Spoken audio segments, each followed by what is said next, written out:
Barón Orgaz, una novela del Dr. Orient. Capítulo 20. Por la mañana, todavía asediado por las clamorosas facciones del pensamiento, Orient dejó una nota para Sourdi, se escabulló de la casa y tomó un taxi para ir al aeropuerto. Durante el trayecto se sentó acurrucado junto a la ventanilla, tratando de alcanzar alguna parcela de conciencia tranquila en la que la meditación pudiera arraigar sin ser molestada.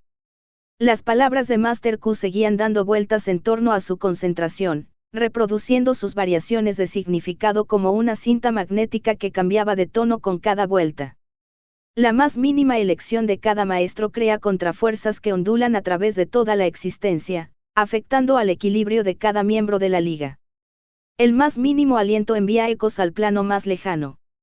Solo podemos esperar iluminar el camino, ya que la existencia tiene su propio impulso, que no puede detenerse, sino simplemente balancearse. Debes ir solo, joven vagabundo, porque este es tu destino. Y tu elección afectará a la mía, y finalmente marcará el camino del propio universo. Elige sabiamente, porque tu decisión nos guiará a todos a través del inexplorado vacío. Orient salió de su meditación con poca confianza en el destino de la existencia. Había fracasado en su primera prueba al dejarse llevar por una trampa de Germán. Sin embargo, ahora estaba seguro de la alianza de la logia tántrica del conde Germán con las fuerzas del sendero de la mano izquierda. Su influencia maligna había corrompido a Lirio, y se extendía a la Trinidad de la Cruz Rota. Mientras flexionaba su brazo vendado, Orient se preguntaba si el precio de ese conocimiento había sido demasiado grande para sus habilidades en bancarrota. Uno de los requisitos de la transacción ya estaba mordisqueando su voluntad, tendría que competir solo contra el poder de la Trinidad. La suave y cálida huella de Memphis en su memoria agudizó su aislamiento, y desvió su atención hacia los borrones pastel de tablas de madera y hormigón que pasaban por la ventana. Llegó lo suficientemente temprano como para comprar un billete, pesarse, revisar su pasaporte y ocuparse de algunos asuntos pendientes, incluido el desayuno. Después de comer, compró un montón de cheques de viaje y buscó una cabina telefónica vacía. Algo le empujaba a mantener intacta su promesa a Memphis.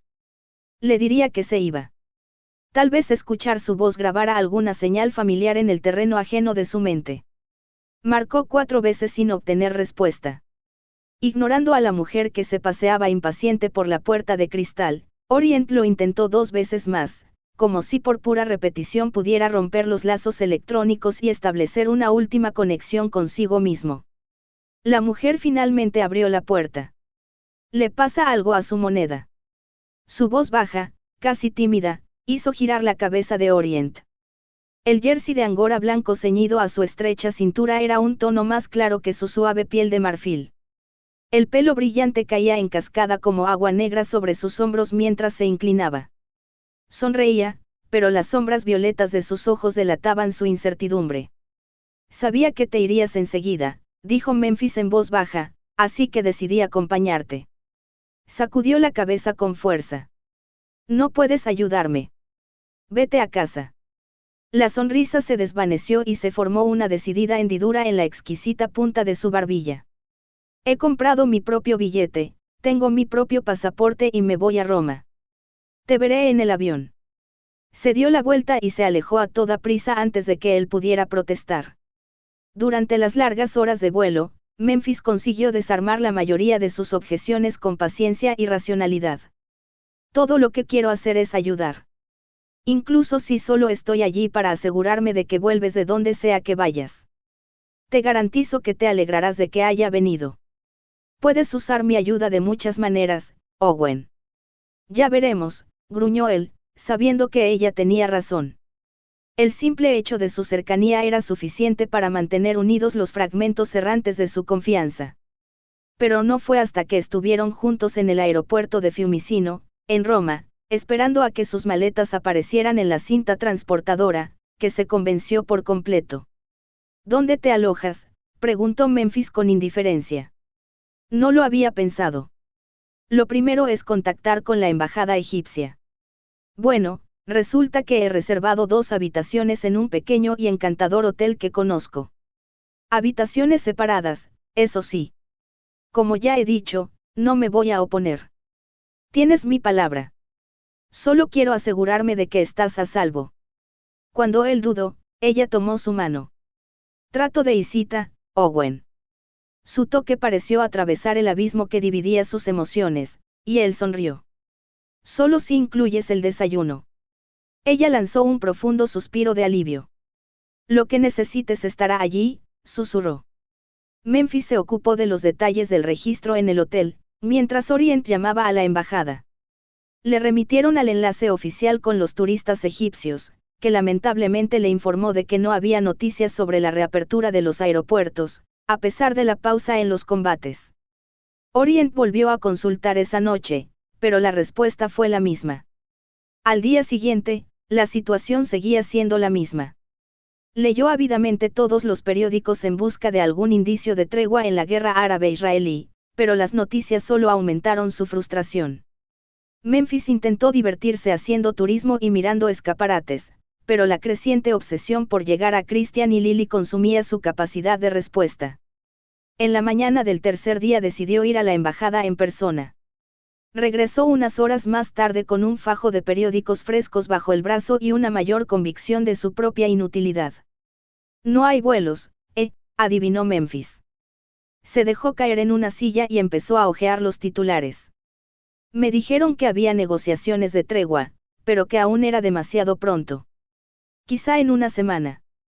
Al ver su expresión de abatimiento, Memphis lo dejó solo con mucho tacto durante el resto de la tarde. Esa noche, sin embargo, llegó a su habitación vestida con una reluciente funda púrpura, con los hombros desnudos envueltos en pieles negras. Sus delicadas facciones estaban matizadas por una tímida sonrisa. ¿No crees que ya es hora de que te desanimes y me lleves a cenar a un sitio bonito? Después de todo, esto es Roma. La reticencia de Orient se vio superada por su gran belleza. El suave tejido metálico de su vestido flotaba sobre las curvas líquidas, compitiendo vanamente por la atención contra el brillo cremoso de su piel. Pero lo más cautivador eran las tranquilas profundidades añiles de sus ojos. Su superficie reflejaba los depósitos sin fondo de la fuerza, alimentando su voluntad de continuar. Se puso en pie de un salto y se inclinó gravemente.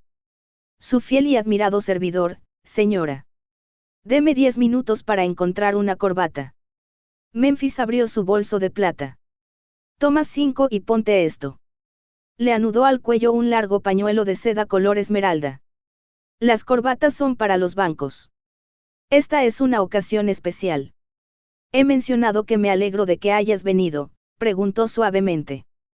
Preveo que te alegrarás mucho de haber dicho eso, murmuró ella, guiando su boca hacia la suya.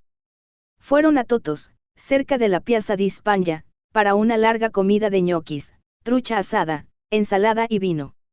Después de la cena, Memphis le pidió a Orient que pidiera un spumante. Por Benghazi, brindó cuando llegó el espumante. Orient levantó su copa. ¿Es amigo tuyo?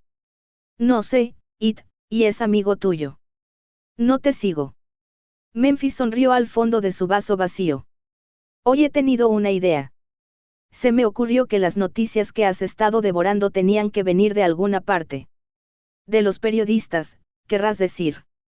Exactamente, y así, yendo a unas cuantas redacciones de periódicos y ejerciendo mi influencia femenina, conseguí sonsacar un dato interesante. ¿Cuál es? Que es que los corresponsales en Oriente Medio llegaron a El Cairo por una ruta indirecta pero disponible. ¿Cómo?, soltó entusiasmado. ¿Cuándo puedo llegar allí? Ella rellenó su vaso y tomó un sorbo de vino. No te lo diré a menos que aceptes llevarme contigo. Tardó menos de un segundo en decidirse. ¿Qué tenemos que hacer? Ella levantó la vista y sonrió. Volamos a Benghazi, en Libia, y luego tomamos la vieja ruta del desierto del General Rommel hasta la frontera egipcia en coche. Hay un avión que sale con una bandada de periodistas por la mañana. He conseguido 2 asientos. Así que bebamos, solo nos quedan unas horas de lujo para disfrutar. Como siempre, su apreciación fue acertada. Después de 3 horas de vuelo y 4 horas de espera en la terminal del aeropuerto mientras los soldados libios comprobaban escrupulosamente todas las credenciales, Orient y Memphis pudieron pasar, pero se encontraron con que todos los taxis habían sido requisados por los periodistas y no había nada más que una extensión de desierto amarillo. Supongo que tendremos que esperar un tiempo. Memphis suspiró, encaramándose a su maleta. Tarde o temprano conseguiremos algo. Orient estaba demasiado impaciente para permanecer pasivo. La energía nerviosa se enroscaba alrededor de sus pensamientos como un cable caliente, amplificando su desesperación. Solo quedaban 4 días para la luna llena. Decidió hablar con algunos de los funcionarios del aeropuerto. Fue necesaria una larga sesión de negociación en árabe y la dispersión de una buena parte del dinero de Orient, pero al final un maltrecho Mercedes Diesel, conducido por un hombre que parecía centenario, se detuvo frente a la terminal. El viaje a través del desierto fue un guante de 30 horas de calor sofocante, frío intenso y sacudidas que amenazaban con destrozar el oxidado chasis del vehículo, mientras se balanceaba entre la puesta y la salida del sol en un paisaje monótonamente hostil. Cada pocas horas el coche era detenido por un control militar, y el conductor se ocupaba de pequeñas reparaciones mientras Memphis y Orient respondían a las preguntas. Cada vez, decían ser periodistas asignados a El Cairo, y les dejaban pasar. En la frontera egipcia los recibieron soldados con pistolas automáticas desenfundadas, y los 3 fueron sometidos a un registro corporal completo antes de que les devolvieran sus documentos y les permitieran continuar a regañadientes. Durante todo el viaje, Memphis se mantuvo alegre y sin quejarse, aunque no estaba preparada para los cambios bruscos de temperatura y descubrió que su pasaporte holandés no era apreciado por las autoridades árabes. Cuando llegaron a la ciudad a las 4 de la mañana, estaba completamente cubierta por la oscuridad. Solo una hoguera ocasional en una plaza vacía y sus propios faros, que guiaban su paso por las desiertas avenidas arboladas. De vez en cuando, figuras vestidas de blanco en bicicleta pasaban por delante de las ventanas como apariciones desvencijadas. A medida que se acercaban al centro, las luces del coche iluminaron brevemente un letrero desgastado y poco convincente de Bienvenidos a El Cairo, antes de sumergirse en un amenazante laberinto de sombras y silencio. Orient había oído a algunos periodistas en el avión mencionar que el Hilton del Nilo era el cuartel general de la mayor parte de la prensa, así que le dijo al conductor que se dirigiera al Sephards, ya que era imperativo llamar la atención lo menos posible. Ahora que estaba dentro de Egipto, probablemente fuera más prudente abandonar la pose de periodista e intentar hacerse pasar por arqueólogo. Con su conocimiento de la lengua y la cultura, podría evitar involucrarse en la situación política. Las ventanas del Hotel Sefard estaban pintadas y pegadas con cinta adhesiva, y a cada lado de la entrada había sacos de arena amontonados en filas siniestras. En cuanto el coche se detuvo, 2 hombres con trajes de harén dorados se acercaron, cogieron su equipaje y les hicieron pasar educada pero rápidamente al interior. Orient y Memphis tomaron habitaciones contiguas y en poco tiempo compartieron un gran desayuno. No volveré a insistir en ir a ningún sitio contigo, gimió Memphis mientras tomaba su segunda taza de té de menta. Mi cuello rompió relaciones con mi columna vertebral hace unas 10 horas. ¿Cómo te sientes? Aliviada, pero aún tensa. ¿Crees que puedes encontrarlos, ahora que estás aquí? Se encogió de hombros. Llegué hasta aquí, con tu ayuda. ¿Y cuándo lo haces? Desvió la mirada sin responder. Era una pregunta que había estado evitando desde que dejó Nueva York.